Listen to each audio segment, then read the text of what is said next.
Did you catch that? I was measuring that 5 3/4, and I kind of explained it to you wrong.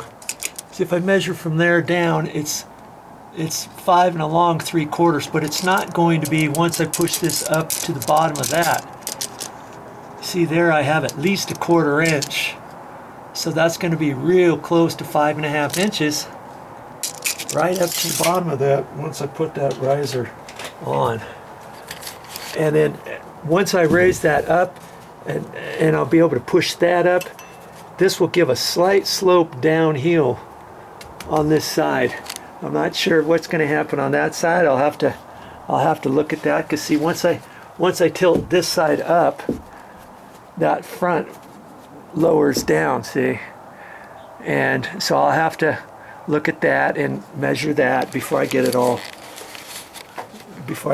secure. I may even have to put a shim in it or something, because I want this step, I don't want it to be sloping back hill because it's so big.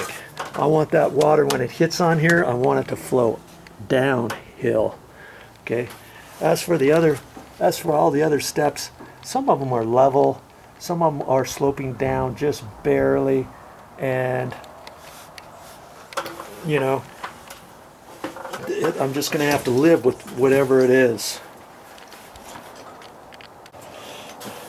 So I got this 2x6 in there just temporary, because I tried to cut it just a hair tall to push this up and wedge it up as high as I could. I got this on here where it's supposed to be, and it's right flush with that metal. I've got just enough room here. And see, here's that old piece that I saved. I just wanted to save it to kind of make sure it would go back up in here, right height and everything. And now that I push that side up, that side's down tight, and I put my level on it on the outside here, and see, the bubble's off. Level, I have to lift the front up just a little bit. That's exactly where I want it, so that the water goes on down that way. And I did the same thing over here.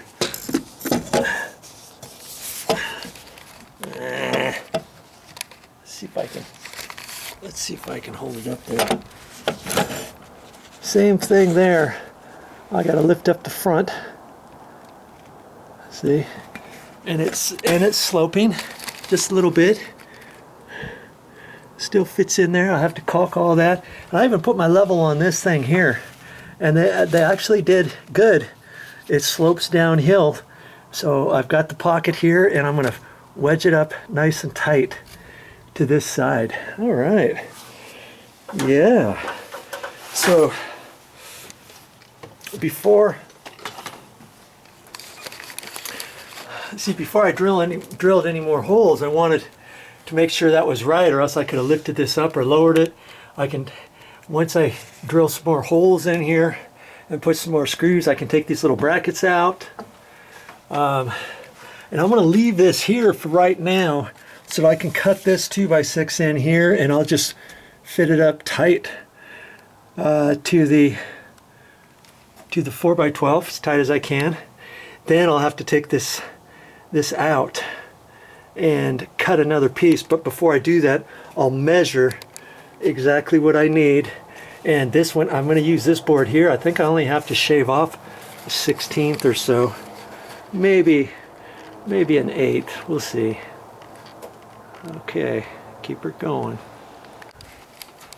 Well, here's something I guess I should point out. I usually use sheetrock screws for everything. Lots of things that I do, but most of the time I'm doing interior stuff. So here's where the 1 inch, and these were the 2.5. And I actually, when I was at the store, I got some other ones, and these are basically like sheetrock screws, same thing, coarse thread, but it says 10-year warranty against rust and corrosion. These cost just a little bit more. They've got a different coating on them than the black ones. And I know I've used black ones before outside, and they rust after a while. And so I got some 1.5 or 1.25 and some 2.5s. And all the brackets I put in, I took the black screws out, and I thought, I probably should use these zinc plated ones. I think they're zinc. I don't know what they are. Exterior screw, and they got that coating on it, so I don't know. But in any case, I took the other screws out and I put these exterior type in, and I ended up doing that for here too, and up in there. I even put some little brackets here for the time being, you know, on my little sheet metal. I used the 1.25. I took out as many black screws as I could. I had those in there from before because I reached around this before I put this one in. So I can't get those out, but that's all right. And then I put in a couple screws down here, and I actually used vinyl sinkers, 8Ds vinyl sinkers. They're like this. You can use those exterior. And they also have 16s. See, these are 8Ds, and you can use 16s too. But because I'm doing toenailing and stuff, I'm just gonna put in a few 8s. I got those in there. It's not gonna go anywhere. And then when I put this piece in, I put some liquid nails on the back side of it to stick up against there. And then I'm also going to put liquid nails here, and on this one I'm going to put liquid nails on both sides of it. And see, I split the difference here. There you can see a little bit of the paper. I can cut off that little bit of paper, and then I'll put liquid nails, construction adhesive there too, because I want to bond this outside plywood to the actual 2x6s, just like if it were nailed on the other side. So that's why I'm going to end up doing that. Okay, so I got this all nice and solid now. I put that little piece in to make sure it would fit. It's the right height and all that. So now I'm ready for my next board, my next 4x12, and basically it's going in the same way. This is just a temporary piece right here, but the actual 4x12 will sit on here, and then this piece is going to come out eventually. But I think it stops right here. I think it stops right like that. Okay, so that one's got to have a notch in it. This was the one that came out. This was the top one I was saving it. See that notch? Yeah, you want to see why I took this one out? Look at that. That's why. It was all dry rotted. Look at that, it just pulled apart. You were watching those previous videos, you would have seen that I just had to take my putty knife, my strong putty knife, and my scratch awl, and I basically broke out all that stuff out of that side. And I'm gonna have to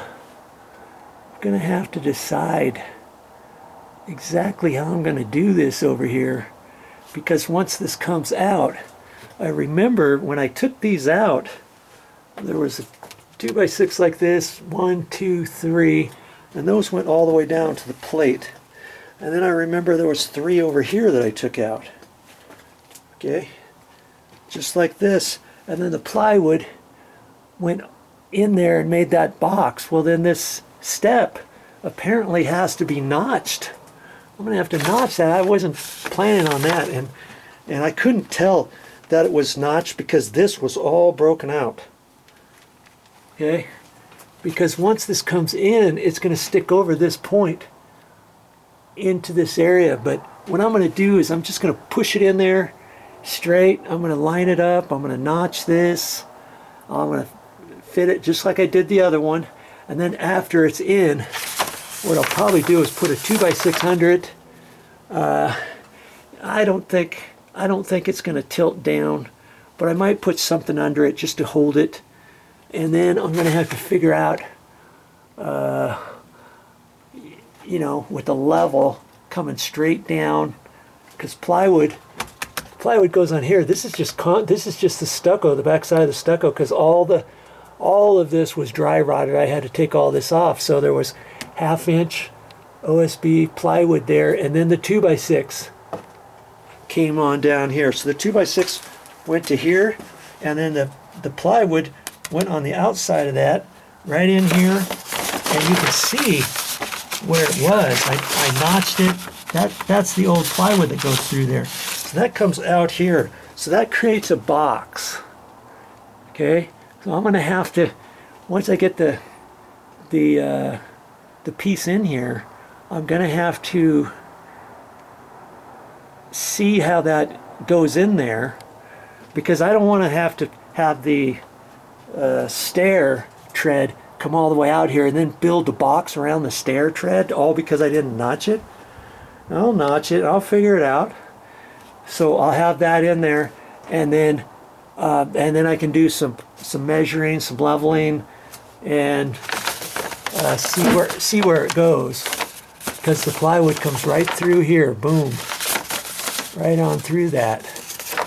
Okay, and so it's going to be right here. So the step is going to have to be notched probably right there where that line is. I believe that's where I'm going to have to notch it out. Okay, well, if I have to do it, I have to do it. I don't know how else to do that, because I couldn't see it before, because this was all broken out of there. All right, I'll keep going. I'll figure it out. Good Lord. Yeah, I made one notch there. This side was not square, so I had to mess around with that. And the way I had to put this in, I had to take it in and out a few times. So I had to make a notch over here, then I had to put this notch in. I had to taper that down at an angle. See? And then once I got it in there and got it fit, I had to notch this out for where that column's going to be. Now I'm ready to put it back in.